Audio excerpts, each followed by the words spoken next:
Avec Dieu et pour Dieu, il faut avoir la bonne volonté. C'est avec la volonté. Sans la volonté, on ne peut rien faire. Ça demande sacrifice et la foi. Alléluia. Amen.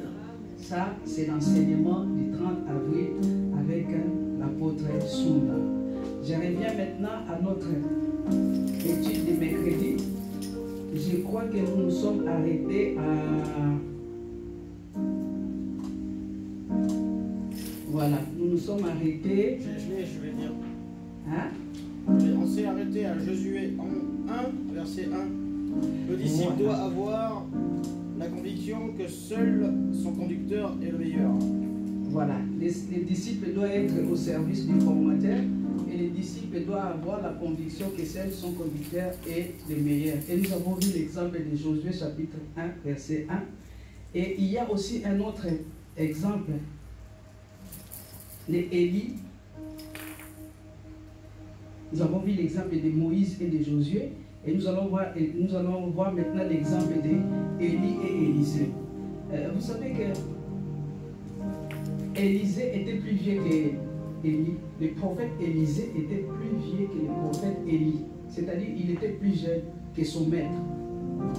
Mais regardez le dévouement qu'Élisée avait envers son maître. Nous allons lire dans 1 Roi chapitre 19, verset 19 à 21. La sœur Amélie va nous bénir. Nous commençons par là. 1 Roi 21, 19 à 21, c'est ça? Oui. Appel d'Élisée. Elle est partie de là et il trouva Élisée, le fils de Saphat, en train de labourer. Il y avait devant lui 12 paires de bœufs et lui-même se tenait près de la 12e. Il lui répondit, vas-y et reviens. Pense en effet à ce que je t'ai fait. Nous voyons ici l'exemple, l'appel d'Élisée. C'est-à-dire lorsque le prophète Élie a appelé Élisée, tout de suite Élisée a dit, nous venons de le lire, nous voyons, Élisée a dit, laisse-moi embrasser mon père et ma mère et je te suivrai. Et ça s'est fait ainsi. Le prophète Élie lui a dit, n'oublie pas ce que je viens de te faire. Donc Élisée est parti et depuis ce jour-là, il était au service du prophète Élie. Et la Bible dit, un jour, on cherchait un prophète et tout, et je crois que c'est Josaphat qui cherchait un prophète, et il y a une des personnes qui était là qui a dit, il y a celui qui versait de l'eau sur les mains d'Élie. Vous voyez déjà? Celui qui versait de l'eau, c'est-à-dire quand Élie mangeait, Élisée lui versait de l'eau pour laver ses mains. Quand il finissait, il versait de l'eau pour se laver les mains. Il était au service de son maître. Il était au service de son formateur qui est Élie. Et vous allez voir que lorsque Élie a été enlevé dans les cieux, Élisée a dit, je ne te quitterai pas. Je ne te quitterai pas. Et je veux, mais Élie a dit, mais laisse-moi.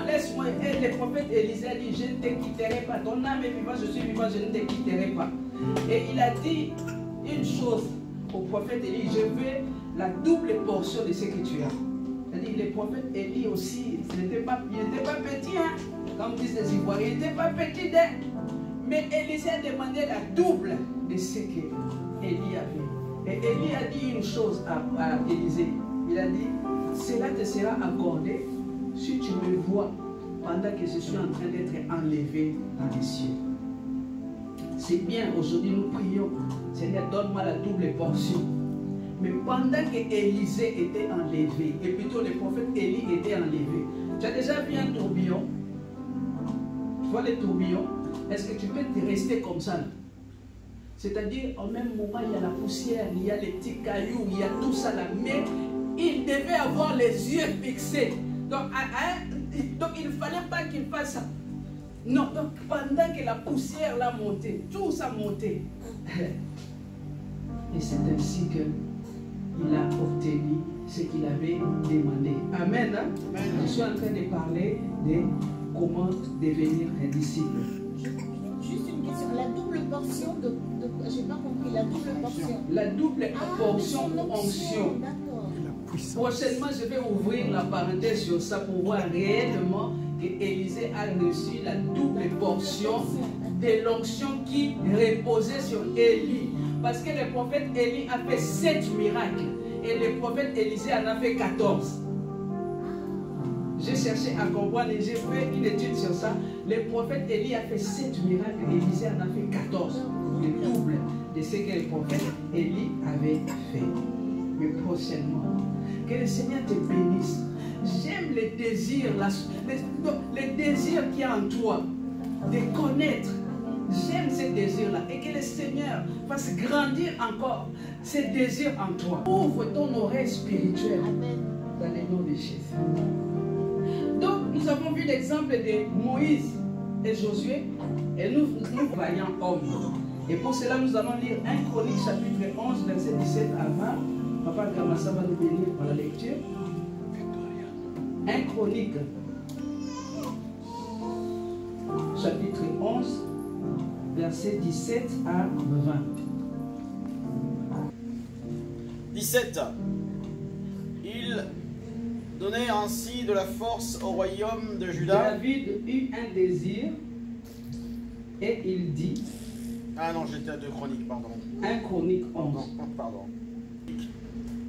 Chapitre 11, verset 17 à 20. Et ici, nous voyons l'exemple de David. David était entouré de vaillants hommes. David était entouré de guerriers. Et tu vas lire après chez toi, tu vas voir Abishai, tu vas voir quel genre d'homme était entouré.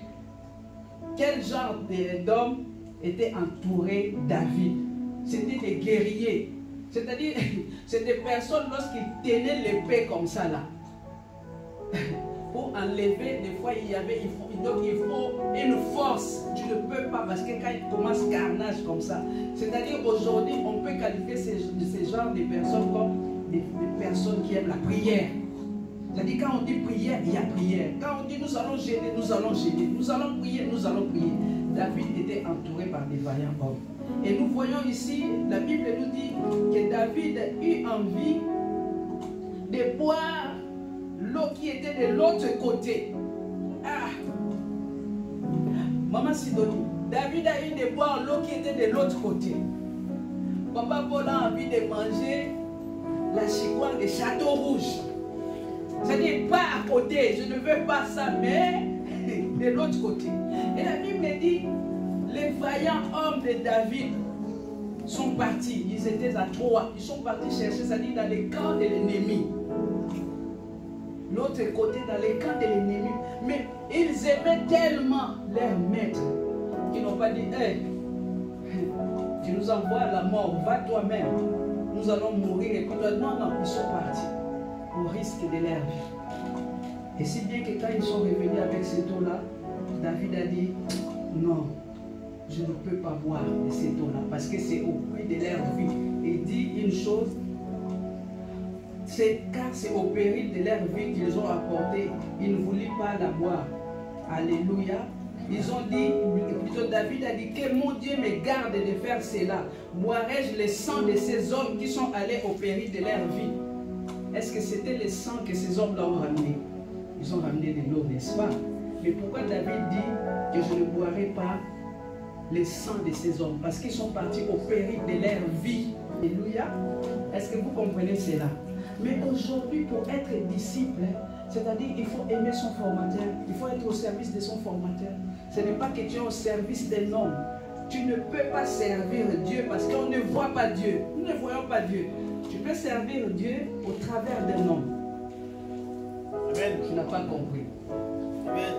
C'est-à-dire, pour être disciple, si aujourd'hui, ton berger ne peut pas te faire des remarques, c'est que tu n'es pas encore disciple.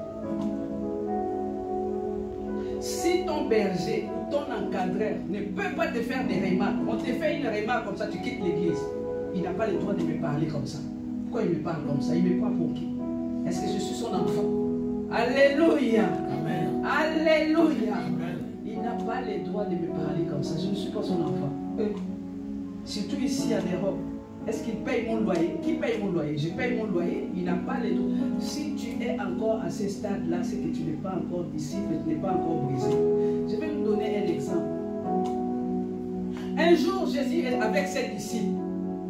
Jésus commence à leur dire, ah, vous voyez, moi je vais mourir, on va m'arrêter, je vais souffrir.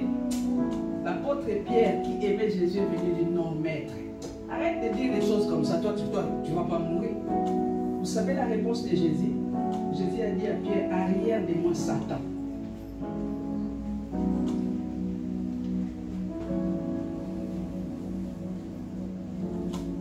Jésus a dit à Pierre, c'est Olivia, arrière de moi Satan. Mais nulle part, nous avons vu que l'apôtre Pierre, depuis ces jours-là, ne suivait plus Jésus. Il a dit, on m'a traité de Satan là-bas, je ne vais plus le suivre. Non. Alléluia. Est-ce que vous comprenez ce que je suis en train de dire? On dit que tu ne comprends pas. Est-ce que vous comprenez? Amen. Si toi, on ne peut pas te faire des remarques, si toi, on ne peut pas, ton berger ne peut pas te parler, ton berger ne peut pas hausser les tons sur toi. Si on hausse les tons sur toi, tu gardes des rancunes. Si on hausse les tons, te fait une remarque, tu quittes, tu commences à bouder, je ne veux plus faire. Tu n'es pas disciple. Tu n'es pas encore brisé. Même Dieu lui-même dit, il châtie les enfants qu'il aime. Toi, tu ne veux pas être châtié. Toi, tu ne veux pas qu'on te fasse des remarques. C'est un problème. Il y a un problème. Ah, Seigneur. Moi-même, j'ai des témoignages, j'ai des exemples. Je ne sais pas si c'est toi. Je ne suis pas quelqu'un de rancunière. Moi, je ne suis pas rancunière. Je ne suis pas rancunière. C'est-à-dire que je peux me fâcher, parler, mais je ne garde pas. Et je sais demander pardon. Alléluia. Je ne suis pas rancunière. Moi, dans notre église, l'éducation, là, il y a l'éducation des militaires. Et toi, tu as déjà vu. Et le lendemain, tu me vois, je viens te dire bonjour. Maintenant, chasse-moi si tu veux. Alléluia. Amen. Alléluia. Amen. Alléluia. Je dis, hein, ce n'est pas qu'on ne t'a pas vu, on t'a vu. On t'a vu. C'est pas parce que toi tu ne vois pas, tu ne peux pas dire bonjour que mon Dieu ne m'a pas dit bonjour. Tu vas te choquer. Hein? Donc, si tu n'es pas encore arrivé à ce stade-là, tu es bébé spirituel, tu n'es pas disciple, tu n'es pas brisé. Est-ce que je viens pour qu'on me dise bonjour? Est-ce que je viens pour qu'on me salue? Oh non. Moi je ne viens pas pour qu'on me dise bonjour. Ça fait mal, oui. Mais ça ne va pas me faire quitter l'église. Alléluia. Ça ne va pas me faire quitter l'église. Je vous ai dit hier, j'aimais mon pasteur. J'aime mon pasteur jusqu'aujourd'hui. Ça ne va pas changer. C'est toi qui me fais ça, c'est toi après qui... C'est toi. Parce que ça fait mal. Hein? Tu vois, tu t'attends à une réaction. Et remarque, si tu ne supportes pas, qu'on te dise, arrière de moi Satan. Arrière de moi Satan. Tu vas aller sur TikTok faire des lives. Oui, tu vas faire des lives sur TikTok. Il faut quitter là-bas. On traite les gens de ça. Mais ce n'est pas n'importe qui. Hein. C'est Jésus qui a dit à Pierre. Alléluia. Mais quand Jésus disait à Pierre, ce n'est pas Pierre en soi qui l'a traité de Satan, c'est l'esprit qui était derrière. Alléluia. Cela veut dire que lorsque je te réprimande, ce n'est pas toi. Si je vois un caractère qui n'est pas bien, je peux aussi te réprimander et dire attention, attention, les péchés est couché devant ta porte. Fais attention. Mais si tu ne permets pas, c'est qu'il y a un problème. Alléluia. Alléluia. Alléluia. Alléluia. Je parle de c'est quoi un disciple. Maintenant, le troisième point. Le troisième point, nous avons vu le premier point, c'est le Seigneur désire des disciples. Le deuxième point, qu'est-ce qu'un disciple? Et le troisième point, l'importance d'être formé comme disciple. Il faut savoir une chose, que Jésus, pendant toute sa vie, en a fait sa priorité. La priorité de Jésus-Christ, c'était former des disciples. Et pour cela, nous allons lire dans Matthieu chapitre 28, verset 19. Amen. Allez, faites de toutes les nations des disciples, les baptisant au nom du Père, du Fils et du Saint-Esprit. Il a dit faites de toutes les nations des adeptes. Est-ce qu'on voit adeptes ici? Jésus a dit faites quoi? Mais aujourd'hui, ce n'est plus des disciples, mais c'est des adeptes, comme je disais hier, ou plutôt mercredi. Il y a plein d'églises, mais tu vas voir, il n'y a pas de disciples, c'est que des adeptes. Alléluia. Ah. Les gens ont plus peur des paroles d'un homme que de la parole de Dieu. Les gens mettent plus en pratique ce qu'un homme dit, les consignes d'un homme par rapport à la Bible. Par rapport à la Bible. Et vous allez voir, que le Seigneur nous aide vraiment. C'est-à-dire que des fois, lorsque je regarde, comme je travaille de nuit, des fois, je regarde sur Internet, mais il y a des titres. Eh mon Dieu! Il y a des titres de messages. Guerre avec Armageddon. Prière, guerre contre Armageddon. Alléluia. Comment prier pour avoir les 4 êtres spirituels? Comment? Hey! Non, mais tu es d'accord avec moi? Mais il y a des titres, tu vois, je dis, oh! Mais c'est quoi? Roberto. Guerre avec Armageddon. Comment prier pour avec les 24 êtres vivants? Comment? Donc des thèmes. Il y a un autre thème que j'ai vu, j'étais choqué moi-même. J'ai dit Seigneur, Seigneur, aide-nous. Sinon, nous allons nous perdre. Des termes comme avec Zeus. Hé, Zeus maintenant, c'est écrit où? Zeus. Nous, hein, notre français, nous on dit Zeus. Hein, vous connaissez Zeus? Zeus. Voilà, Zeus. Vous dites Zeus, nous c'est Zeus. Hein? Non, si j'ai vu des thèmes comme ça, bien aimé, Apollon, Zeus, Néphthys, des thèmes bizarres, je dis Seigneur, Seigneur, mon peuple périt par manque de connaissances. Ça fait mal, bien aimé, ça fait mal. Et tu vas voir des views. 14 cas, 16 cas, et tu vois des commentaires, je dis Seigneur mon Dieu, aide-nous. Apollon vient faire quoi dans l'évangile? Jésus vient faire quoi dans l'évangile? Alléluia. Parlons de Jésus-Christ. Parlons de Jésus. Arrêtons. Donc tu cherches à impressionner les hommes parce que personne ne peut impressionner Dieu. On ne peut pas impressionner Dieu. Là, c'est pour impressionner les hommes. Quand tu vois des thèmes comme ça, tu dis, ah, waouh. Alléluia. Est-ce que vous comprenez ce que je suis en train de dire? Jésus-Christ est venu former les disciples et il en a fait sa priorité. La mission de l'Église, c'est former des disciples. L'Église a pour mission de former des disciples et non des adeptes. Et tu vas voir pourquoi former des disciples. Lorsqu'on forme des disciples, c'est la méthode optimale pour gagner le monde. Et il y a une religion qui ont compris cela. Il y a des religions qui ont compris cela. Et nous, les protestants ou les évangéliques, nous sommes toujours à la traîne. Vous connaissez ceux qui s'habillent en bleu comme ça là. Ils marchent souvent à deux. Hein? Avec des sacoches comme ça. Ils vont de maison à maison. Mormons. Vous les connaissez, non? Oui. Hein? Vous les connaissez, vous voyez de qui je parle. Ils sont souvent à deux et ils vont de maison à maison. Et ils vont évangéliser. Mais nous, les chrétiens, les évangéliques, nous sommes où? Pour former des disciples. Et les combles de tout ça, ils ont même appris les lingala. Parce qu'ils savent que nous, on est faibles. Je ne sais pas sur comment on est faibles.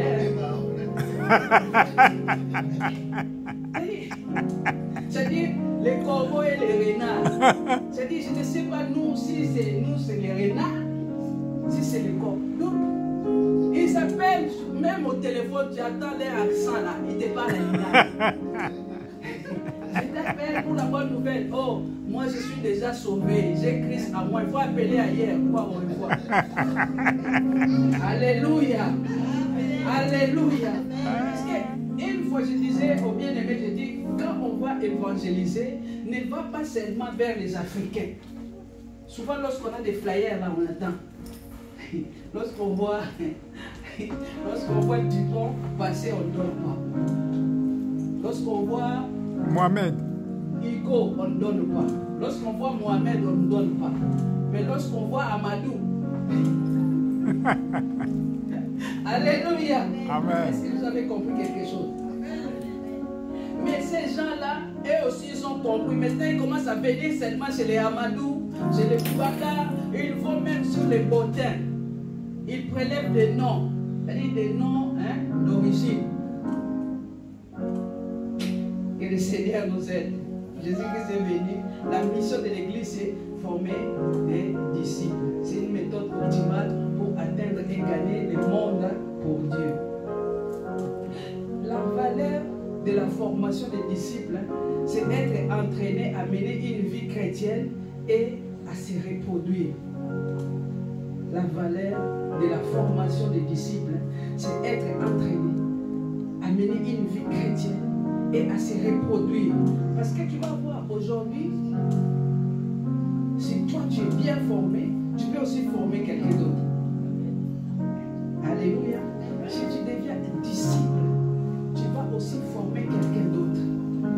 Et c'est comme ça que l'Église se multiplie. Alléluia. Amen. Parce que c'est la loi de la multiplication. Ce n'est pas 1 plus 1. 1 multiplié par 1 et ensuite 2 multiplié par 2. Vous allez voir que si tu commences par 2 multiplié par 2, 3 multiplié par 2, si tu commences, tu vas voir comme si c'est à peu près pareil. Mais plus tu montes, 8 multiplié par 8, c'est autre chose. 8 plus 8, c'est 16. Mais la multiplication, c'est autre chose. Alléluia. Est-ce que vous avez compris? La valeur de la formation des disciples, c'est être entraîné à mener une vie chrétienne et se reproduire. C'est ça. Première leçon sur la formation des disciples, c'est ça. Leçon numéro 1. Mercredi prochain, il y aura questions-réponses, partage.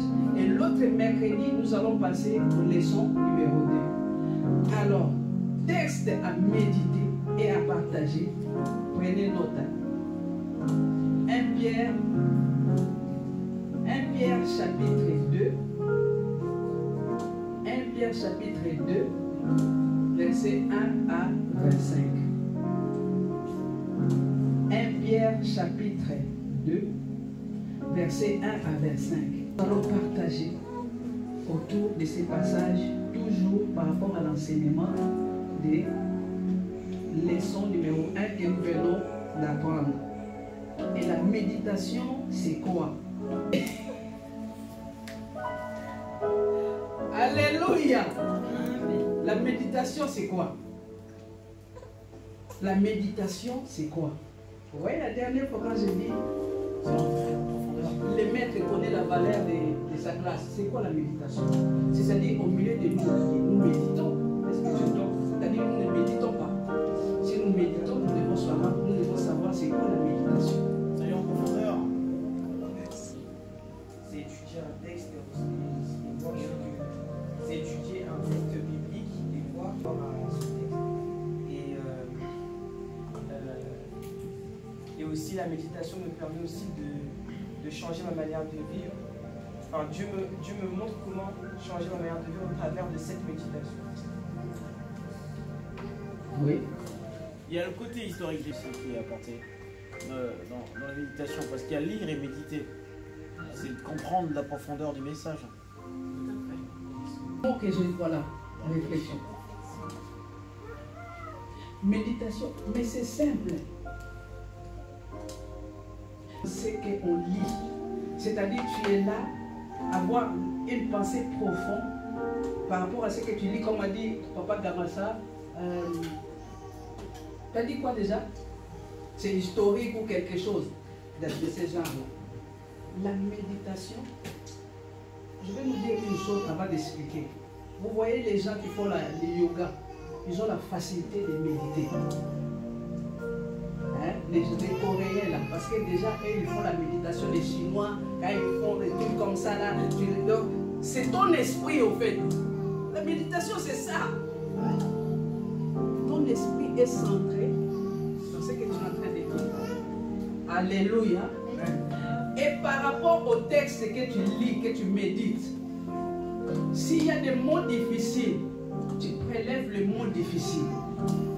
Tu vas dans les dictionnaires pour comprendre l'essence de ce que tu lis.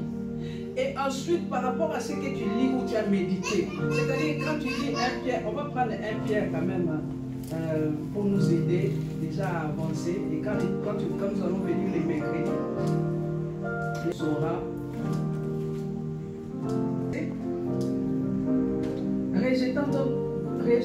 Rejetant donc toute malice et toute ruse, la dissimulation, l'envie et toute médisance, donne-moi jusqu'au verset 5 seulement. Désirez comme des enfants nouveau-nés les laits spirituels et purs, afin que par lui vous croissiez pour le salut.